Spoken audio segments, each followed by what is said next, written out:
Hello and welcome to Eduleader Speaks by Education World. Today we have with us Dr. K.E. Harish. He's the founder and CEO of Sadhbhavana Group.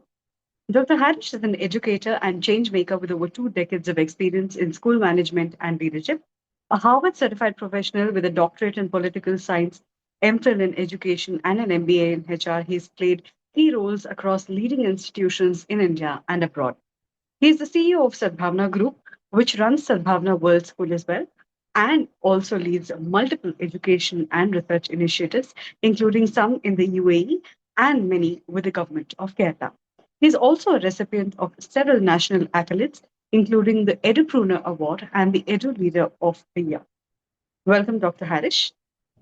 Thank you, Reshma. Thank you so much for having me here. So let's start off by asking you what you think about the allocation made for education in the union budget. Okay, thank you. It's a very important point that you have raised. Let me just set the context in perspective. There are two dimensions to it. The first one is that we are the largest student population in the world. Our student population, school-going population alone is going to be 250 million yearly. So that is going to be the more, the size of population, more size of population than many other countries as a whole. So, and take the population of below 24 years of age, it comes around 600 million, which is a huge size. And they could be 35% of today's population, but they are going to be the 100% of tomorrow. So if you, our Honorable Minister for Education, Dharmendra Pradhan said, education is not a policy, it's an investment. So when you look at an investment perspective of human resource, and they are going to be the 100%, the allocation is absolutely not enough, which is 0.3%, 35% of GDP or 1.39% of our gross budget allocation. It's nowhere near for a scale of that magnitude. All the commissions, whether it is Kothari Commission or Kasturi Rangan, everybody is recommending for 6%, which is what Education World has been talking for all these years. Yes. Yes. But it is nowhere near to it, especially when we, kind of aspiring for Vikasit Bharat in 2047. We have to invest more in schools. And also the government schools, there are almost 1.5 million, 1.1 million government school, both in terms of infrastructure and in terms of quality. It's a huge investment required. So definitely this is nowhere near to adequacy. And the second perspective is about India is the youngest country, and we are going to be the HR supply center for the rest of the world in the next 40 years. Okay. So we talk about demographic dividend. It will be possible only our human resource, our future, generation is supposed to be good enough to serve the world. So from that perspective, also our budgetary allocation is nowhere near to adequacy. That's one. Otherwise, what will happen is our demographic dividend, instead of a dividend, it becomes a demographic bulge. Okay. Okay. Okay. That's my response.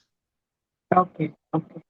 Now, you're someone who can tell us also about teacher training in India. Now, in the wake of AI introduction into education and any other stream, for instance, how do you think upskilling can happen? Teacher training is still not uh, a sophisticated process in India. There is a lot of systemic issue. First thing is that our teachers package, of course, market decides. Our teachers package is still far from a kind of adequate life standard. So the best students are not preferring to be the teachers. And the duration of the teachers training course, earlier it was 1 year, now it is 2 years. So after having completed masters, they need to invest 2 more additional years for graduation, and their package is going to be 25K, 30K. It's not going to be viable for anybody. So this has to be corrected. First thing is the duration has to be brought down again, like old. And then we need to have extremely good in-service upskilling built in. Okay. Because the point is, the world is changing so fast and the teachers are in a future shock.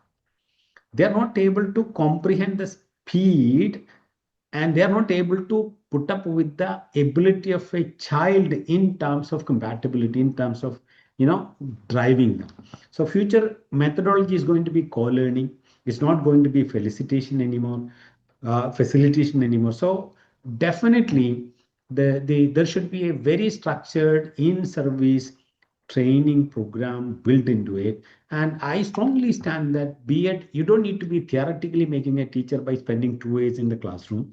It has to be an in-service. 1 year is more than enough for giving the theoretical background.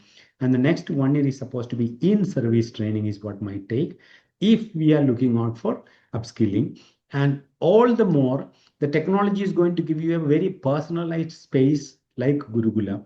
So every teacher is struggling. I think more than 80% of the teachers are looking at technology as something scary. So there has to be a process of continuous training, especially in the matters of technology, which is going to be an integral part of instructional strategy in the years to come. Okay. Okay. Now, you're also the CEO of Eminence Private School in UAE. How do you think we can comfort children in regions impacted by war, and what are its immediate implications as you're seeing it? Reshma, it was very sad. I've been there all these days. And war is a perception for small kids. They must have seen it in movie. They must have read it in books. So when it is in their doorstep, it is really panicking for them. Especially the siren alarms all around, all of a sudden, and the parents are hugging them together. This is a very depressing situation. And it was very difficult, especially in the holidays when the summer vacation is there. They have nothing else to do. When we started the school opening, we started giving them a lot of distraction kind of games. They come and sing the song. We started working with them. But it is overall, the war situation is very depressing, and definitely there will be a learning gap issue because COVID, we have seen that however you try to push them through Zoom platform, the learning is nowhere near to the physical classroom. But the good part is school is the only thing normal to them.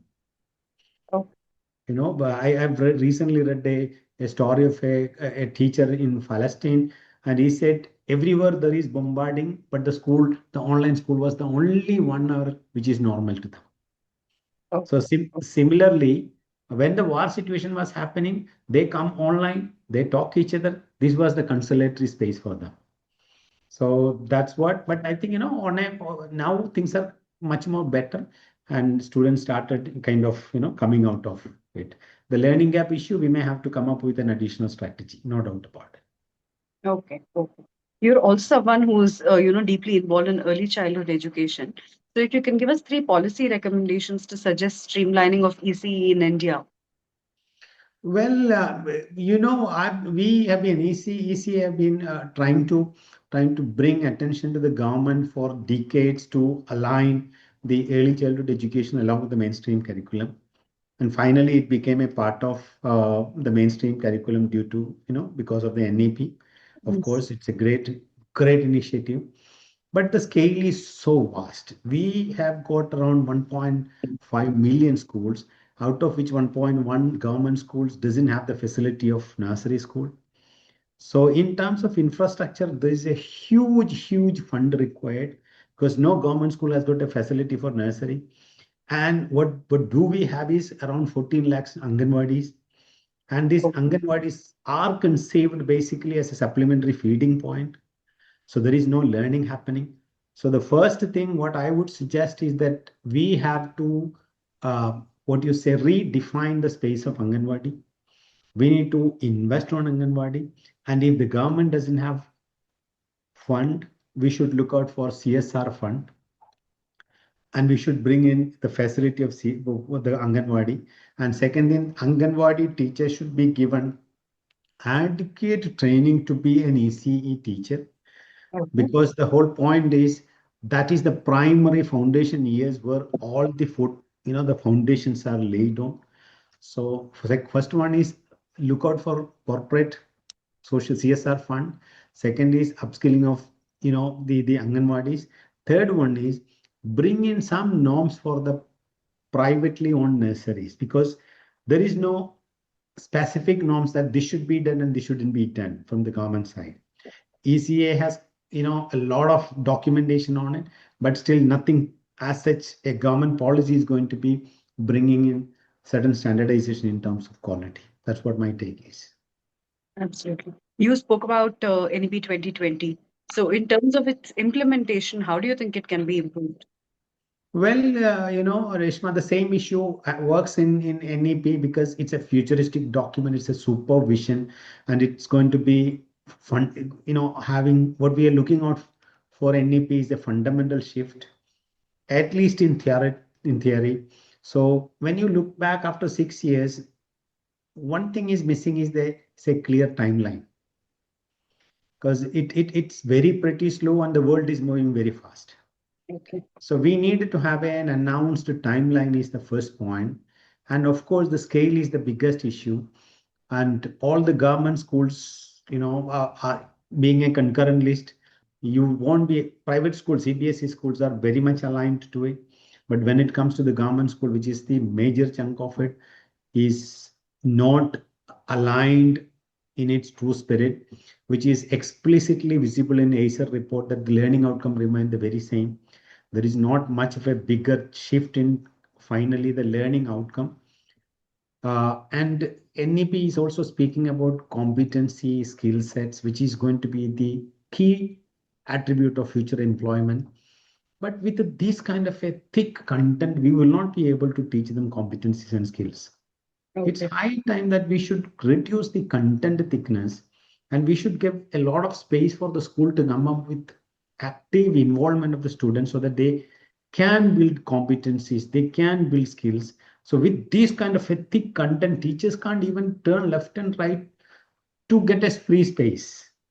So the content has to be reduced. There should be a timeline for him, announced timeline for NEP implementation. These are the two things I think about immediately when I look at the NEP part. Okay. Okay. Okay. Thank you. Okay. So, what is one book or let's say movie on education that you recommend for all educators? Well, I don't look at movie and books as, from purely educational perspective.